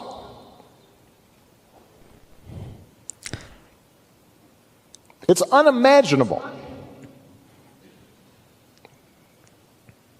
that the same parties that are silent now would have tolerated behavior like that from me, or a whole bunch of my predecessors. So, and I say this not on a partisan basis. This has to do with something more precious, which is, who are we as a country and what values do we stand for? He's not wrong. I don't think he's wrong there. Also, Gavin's really making a push with this podcast here. Eh? Yeah. He's making a run at well, Gavin Newsom's the whole thing is he's basically wants to take a run at president, right? At 2028. Like. Right? Yeah. With his podcast, he sees that the way that the Democrats lost all the votes is because of a little bit that they like to look down on people, tell them, you know, you should believe this, and they don't switch up and they don't realize there's certain social issues that people don't completely agree with you on, right? And there's certain things that for somebody who was a billionaire, right, was able to communicate better to the everyday American than somebody who's not, right? That's Trump, embarrassing. for some reason, was able to communicate to the average person, like, I hear you. Yeah. Right. Yeah. And I'm going to work for you. Yeah. And this guy's worth billions. Right? Yeah. And Kamala Harris couldn't do it. Yeah. Right. I'm not saying she's broke, but you get what I'm trying to say. Yeah. Right? Yeah. As far as I feel like Barack Obama, I feel like watching that right away, like in the beginning, it looked like he was joking or laughing. But he got emotional, right? Instantly, he got emotional. And right away, talking about Trump and saying communicator, you're reminded. You forget. This guy can communicate with people. He knows how to reach people. And you see right away whether or not you agree with Obamacare and his policies and everything he did during the election cycle in 2024 with Trump and how he was telling black men, he's like, you have to go and vote, right? Yeah. And certain people didn't like that or whatever. You can disagree with that all you want, right? But if you're looking at that, I look at that video and I'm like, damn, this guy knows how to communicate with the general person. He knows what to talk about. He knows how to get at you, right? Because even those pauses, you're just like, just thinking. Yeah, you can hold a room, right? yeah. Even there was some talk about this third term, Obama-Trump. But whatever. Yeah, that's not gonna happen. I got a couple things there. I agree with Gavin too, though. I think the Democratic Party needs to shift towards the center. That's definitely needed. Yeah. And if you're going to be objective, the guy kind of reminds me of Mark Carney, but yeah, go ahead. Yeah, I don't love him as a candidate, but I do agree with what he was saying, right? And getting rid of the cancel culture and stuff, right? He's saying the right things. Yeah. But also, in the same token, I completely agree with Obama. Yeah. Because if he was saying that, he would be getting killed by all these reporters, right? So, okay. Trump does it in a funny way, so he's allowed to do it? Trump pushes the boundaries, and like I was saying before, he doesn't care what people thinks. Yeah. Thinks. Right? He doesn't care, right? To him, he thinks like, this is what I think is right, so I'm going to ride with this, right? And we're going to keep going with this, right? But I feel like on the side of Obama and what he was talking about when he was referring to, imagine if he took Fox News out of press briefings. I think he's talking about AP News and how because they weren't saying that, they weren't acknowledging the Gulf of Mexico as the Gulf of America. So he's like, all right, you guys don't get to be here anymore. Get the hell out of here, right? So I think which is pretty dumb. Yeah, there's some lawsuit going on there. But like, again, like you were talking about the Ja Morant thing, right? It depends, right? Like if you're in a room and there's some guy like Trump and he keeps saying that, it's your choice, right? You might get kicked out of that room, right? Or you can call it the Gulf of America. That's your choice, right? We all have choices to make, right? So, and to what he's saying, if he kicked Fox News out, they would have done the same thing that the left is doing about AP News. For sure. It's the same thing. Yeah. Right? But where I do agree with him completely on is this protest thing. Yeah. Right? Like how you were saying that if, you know, you're going to silence student protesters. Yeah. And free speech. Right? Yeah. This is where I feel like there is a little bit of hypocrisy on the right. Right? If you're going to be an advocate for free speech on one side, right? And you're going to say how important it is for a country to have free speech, right? And if there is a PhD student who we were talking about it last week, I think Simmer brought it up, who is basically, I think I read up on it a little bit. She was expressing that her discontent, and all she did was write a paper, to my knowledge. Yeah. And for that, ICE picks her up and gets her out of the country, right? Yeah. So now you can kind of just make any kind of argument for anybody and to pick them up and get them out of the country if they're not U.S. citizens, obviously, right? So maybe you have to be a little bit wise there and not say shit if you're not a U.S. citizen. But then again, you're silencing free speech a little bit, right? And for somebody who's such an advocate of free speech, usually like how right-wing people are. They're supposed to be, Don't be hypocritical. Exactly. You get the good with the bad. Yeah. Right?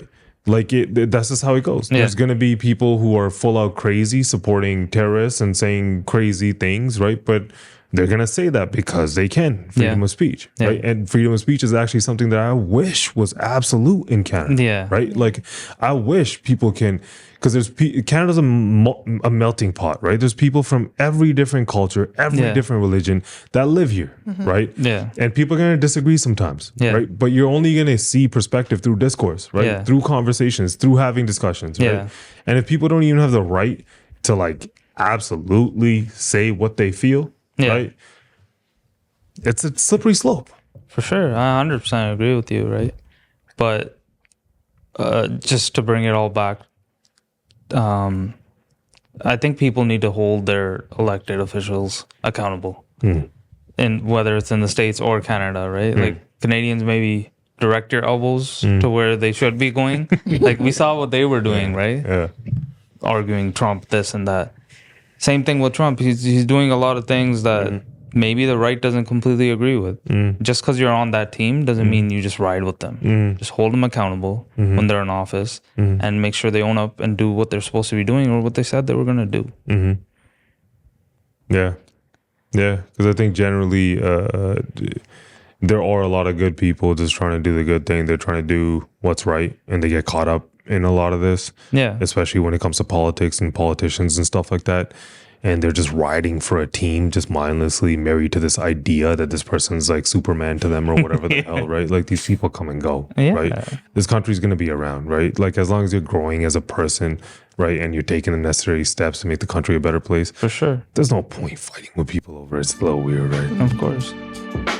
But yeah, I think that's it for the stories. Let's move on to off topic. Let's start with Anthony Edwards. Okay, so Anthony Edwards, the basketball player. Yeah. So he's also very young. He's only 23 years old. Did you guys know that in 2023, he had 2 children? In 2024, he had another 2 children, all by 4 different women. Wow. And his latest child, born in 2024, was with this woman who's 38 years old. He's 23. And when she told him she was pregnant, he wanted her to get rid of the baby. And she didn't, and she had it. And there's rumors online saying that he wants to pay the 18 years of child support up front as a lump sum payment. Okay. So that would be over $1 million, something like $5,000 a month. Okay. And the point of that is so that he can just pay it and then be out of this child's life forever, because he didn't even want to be in the child's life to begin with. So I just thought it was interesting that, first of all, he has so many baby mamas. Yeah. And secondly, like, is that a smart thing to do to avoid being in the child's life in the future? Yeah. First of all, that headline's wild. What is it? Dunking like the child support. But yeah. It's just a random article. Yeah.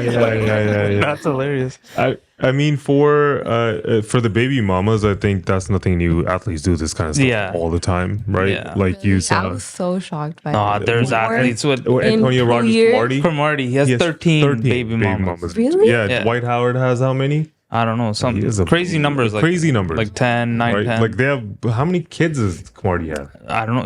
There was an interview. He lost, like, he forgot the names. He's like, this one's junior. That one's like, he literally blanked. He has that many kids. But is he part of their lives? So that's what I was like, moving on from that, moving on to kids. I feel like there's like a lot gets talked about this alpha male culture. Right? Yeah. And I feel like a part of the discussion isn't being a good dad. It's never there. Yeah. Right. And I think there has been certain influencers and people who try to make it seem like, hey, listen, if I can throw them on a jet and I could do this and that, then I'm a great dad. Right. And my 1 hour with my kid is better than your 50 hours with your kid. They'll just dunk on people just because they have less money than they do. When in reality, it's being a dad is sacrifice, right? There's a lot that goes into it, right? And maybe he's not ready for that sacrifice, but if you're gonna have kids, right, it's kind of your responsibility, right, to be a part of that kid's life. That 100%. Kid is gonna grow up, right, and they don't have a dad around. Like, one of his kids is with his girlfriend, who's allegedly still with him, even though he has 3 other baby mamas. She was born in 24, and Aunt is very part of her life. Like, he posts stuff on social media celebrating her birthday and stuff, but he has these 3 other kids that like just acts like they don't exist. Yeah. I mean, for me, that's unfortunate, right? He doesn't want to be in the kid's life, but to look at it from the perspective that I know he's looking at it, $1 million is what it's going to cost up front. That's a drop in the bucket. $5,000 a month for 18 years. But like, so a little for him, that's nothing. It's a drop in the bucket. That's why he wants to do that, right? And pay for it up front, because he can just be done with it, right? And it probably makes more sense. The longer he plays, the more money he makes, the number's going to go up. Yeah, that's the other thing. Sorry, go ahead. that's the other thing with like child support laws. It's like you can always revisit the conversation that if in the future the father is making more money, salary is higher, your payments can increase. So it's a legal thing. Yeah, I mean, I feel like people get into things like this. They'll start talking about pro-choice, pro-life debate. Yeah, right? And that's what they'll get into. Whereas, like, I feel like if there is going to be, especially in this kind of situation, if there's going to be a kid, you can't force Anthony Edwards to be a dad. Yeah, he's not. We also don't know the situation, right? What if the mom doesn't want him to be part of the life? What if she just wants money? Like the term gold digger was coined for a reason. I'm not trying to say every woman is a gold digger. But that situation comes up very often, especially with celebrities. But maybe after the second one, right? You're like, my radar is on now. Right? This happened a couple times. There was a video of this girl too. She's like, I keep getting labeled as a gold digger. She has another baby with a rapper, Lil Baby. Yeah. She has a baby with him. Okay. Yeah. That's why people think you're a gold digger. Right. She's just like, I hate this. She's like, look- I'm beautiful and men want to be with me. I'm not a gold digger. I don't know. Yeah, that is a gold digger, right? Like if that's what she's doing, she's I don't know. Kids by multiple dudes, right? Who are rich and famous, right? Like you could see by definition what she's trying to do. It's not just some average Joe Blow from her neighborhood that she has kids with, right? But yeah, I mean, it is irresponsible. But you bring a kid into this world, I feel like it's a little bit your responsibility because it's not that kid's fault. Yeah, right. That something happened. I thought they trained these players, man. Like this guy's train- going around shooting, and this guy's going around doing this. No, I think also shooting. I think also shooting.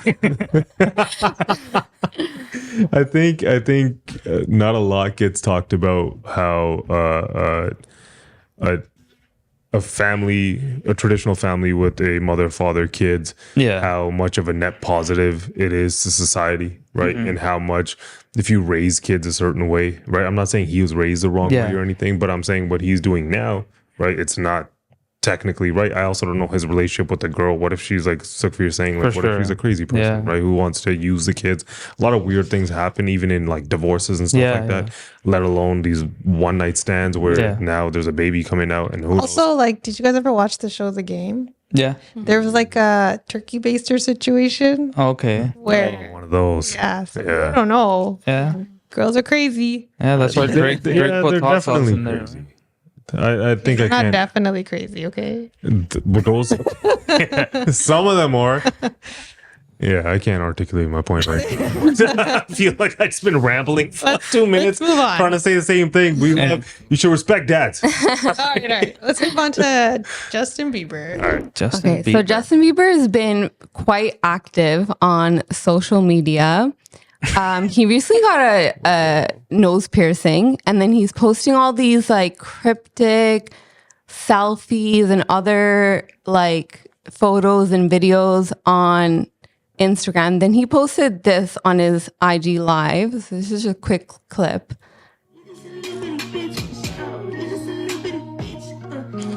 And people are like, we're really concerned because they're like, he looks kind of intoxicated.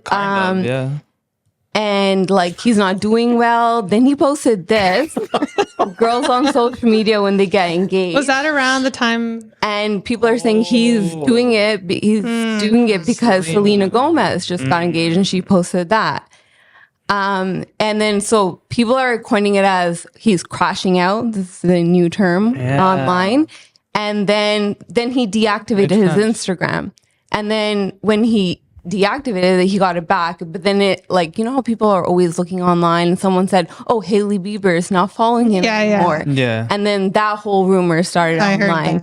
And then there was this TikToker that made a video about it. Okay. And Hailey Bieber then commented on it publicly, saying it's just a glitch that she didn't unfollow him.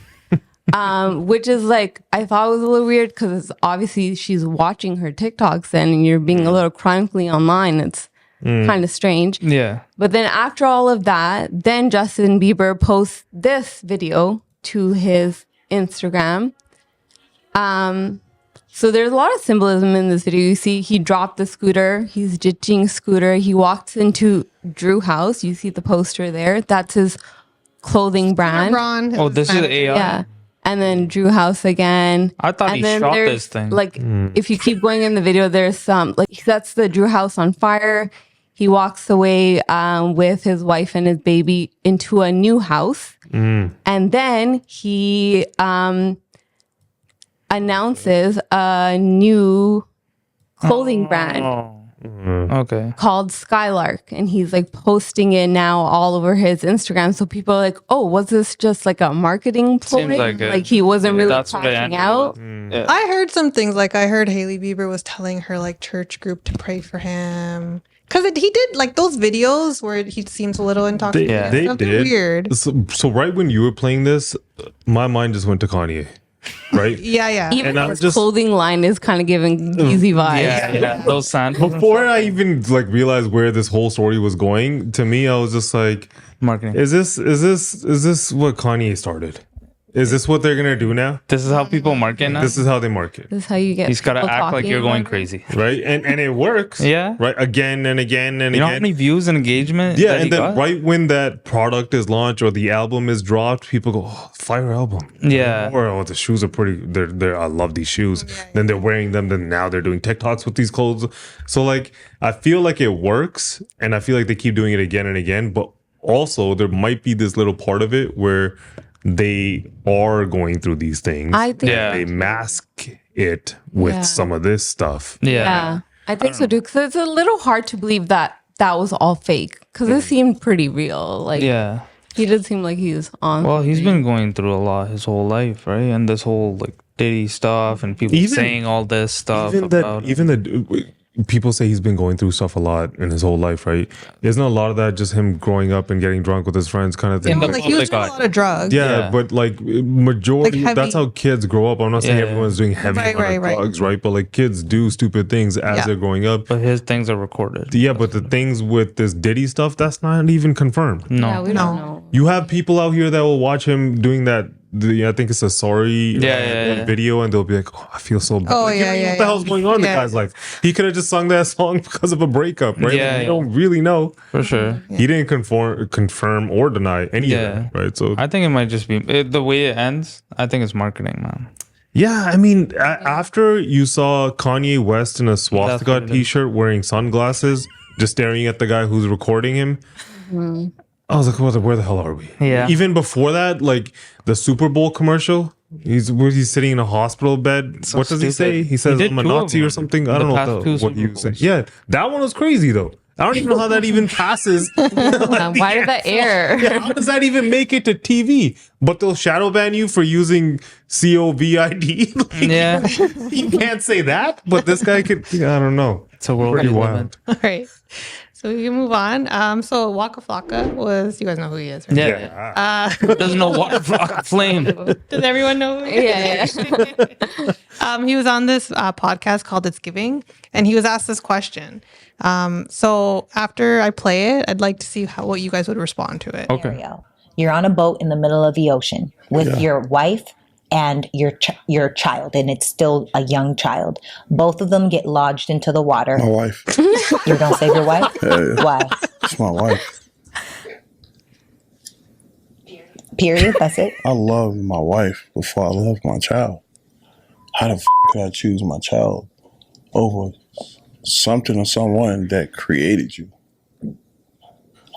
Respectfully, I gotta make another one. Oh my God! Because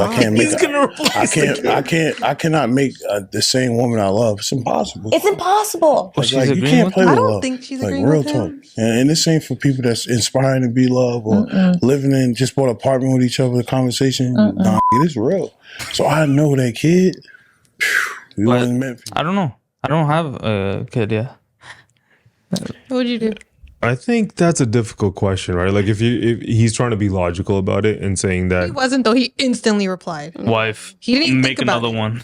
well, maybe I don't know his specific situation, right? Yeah. Like for any grown person, that's a very emotional, hard decision to make. You don't just dive right into the water and be like, I could make another kid. But that's the thing. You got to dive right in.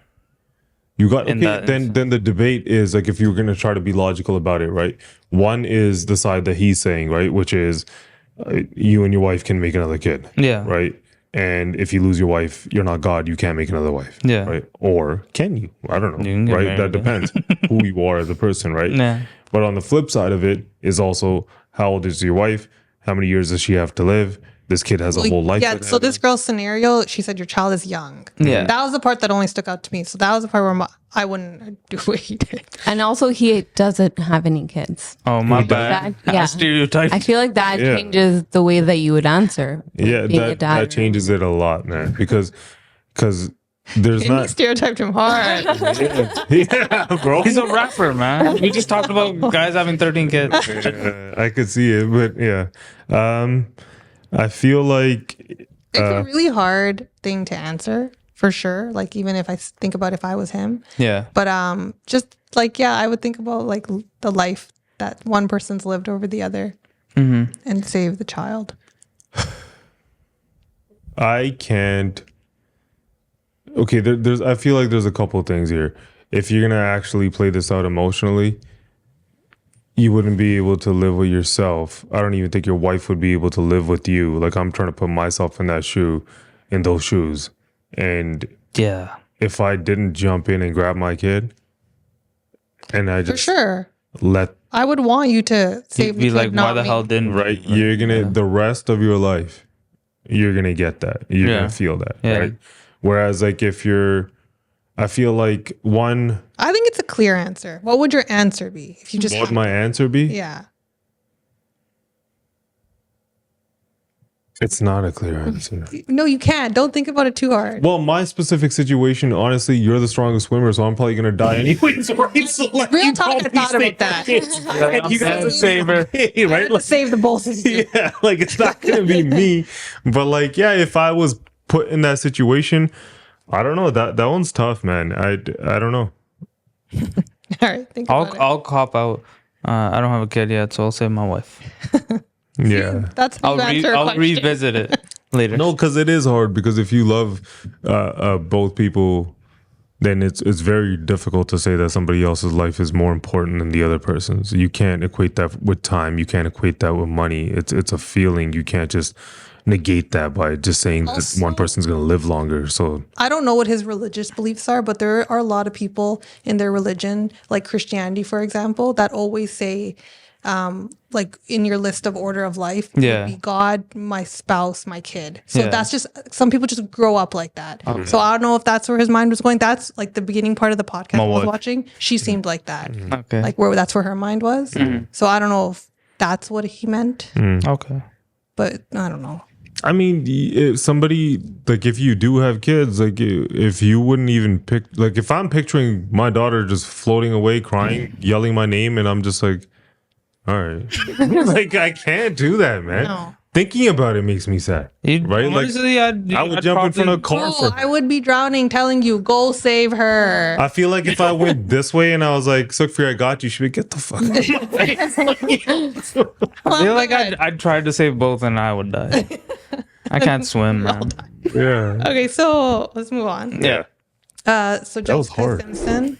Yeah. She was on hiatus for a long time, so she's come back recently with an album. She's starting to try to sing again. Oh no. I didn't even know that. Yeah. This is gonna be cringy, I feel like.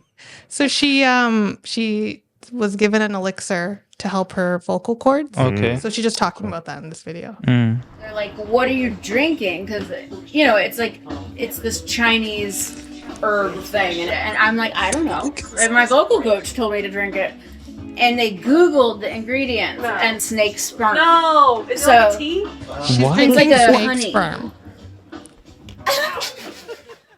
What the hell? She's willingly drinking snake sperm. That's wild. Okay, the whack thing is, or the wild thing, she realized what it was and she ordered more bottles? Yeah, and then she's like, let me tell everybody about this. It's funny. She just sounded drunk to me also.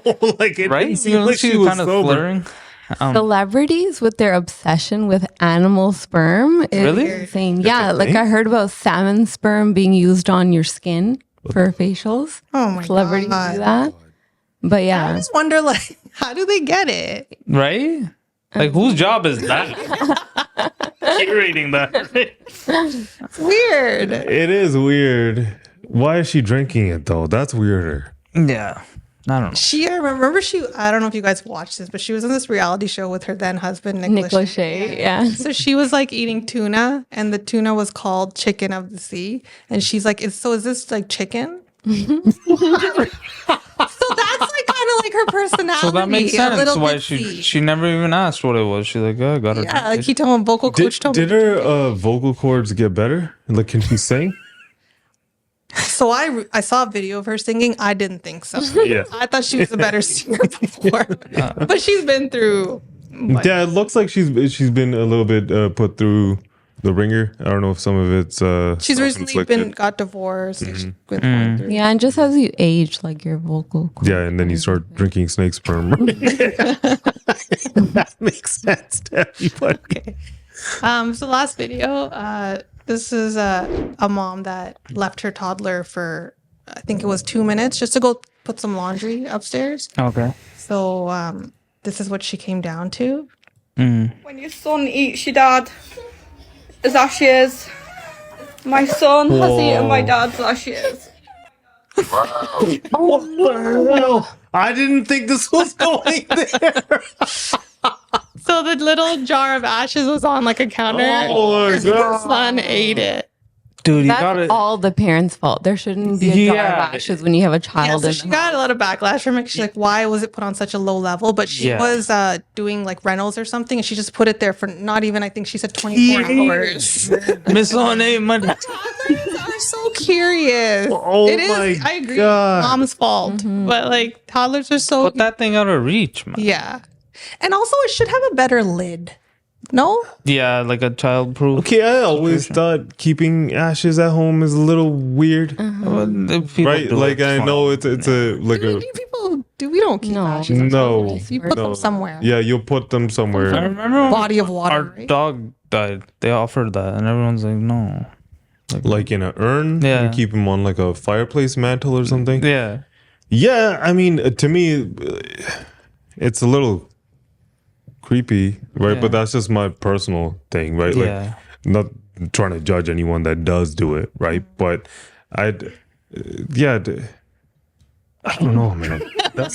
I'm just trying to be logical about this, and I can't. It's supposed to be that funny thing. Yeah, like you like it's the mom's fault. But yeah, it's the mom's fault. Of course, he thinks it's the kid's fault, but he has it all over his. Imagine coming in, you're just everywhere. like, what the? It's gonna haunt you. He had spit it out too, so he's the kind of kid that eats. We all. But look how young he was. Like kids are so curious. Yeah, they are. They want to just touch everything. Yeah. That's wild. I didn't see that. No, when you said left the kid, I was like, this is gonna be another one of those sad stories. Yeah. No. Where no. Okay, that's all we have for off topic. Okay. Let's move on to the question segment. So we'll do one question and then one ranking. Okay. So first the question. If you could only choose one, would you rather time travel to the past or time travel to the future? Past I already know. Future. Okay, but what if you can't come back? Like you just traveled to that. You gotta give us these rules like before. Like then we say that's the not answer. a rule. I just kind of said it now because then you said Yeah, I don't future. like your new rule. The past. I already know. Okay, it's you in the can history come back. books. Okay. You can come back. We won't add Future. that. Future would be cool. Yeah. You see where this is all headed. What if you try and travel to the future and it was headed nowhere and it's just you by yourself? At least you know that, so you can get back and be like. But what if you travel and you're dead, and then your whole life you're just like, what am I gonna? Oh my god, I'm gonna die soon. Wow. There's also. Would you just not time travel? There's just stay right here. There's significant like, no events I feel like in history that if you can time travel to certain time periods and see things, it's pretty And cool. change them. Go back, invest in Google. They do that in that hot tub time machine movie. I feel like that's one take, but even just seeing certain things, certain I don't know civilizations rise and fall. Certain like see dinosaurs. Yeah, seeing a lot of dinosaurs are real. You wouldn't know for sure. Yeah. So I don't think the past you can just write it off, right? Because you could look at that. You could Not that anyone would want to go to the Ice Age because you would die, but like you could figure some certain things out historically. Maybe what happened with the pyramids, you could figure that out. Yeah, mystery, right? Oh yeah, you could figure out. Or how is it the Big Bang or? Yeah, how far back we going? We're gonna keep going back. Okay, I'm gonna add another rule. Okay. What if you can only travel to the past within your lifetime? Oh.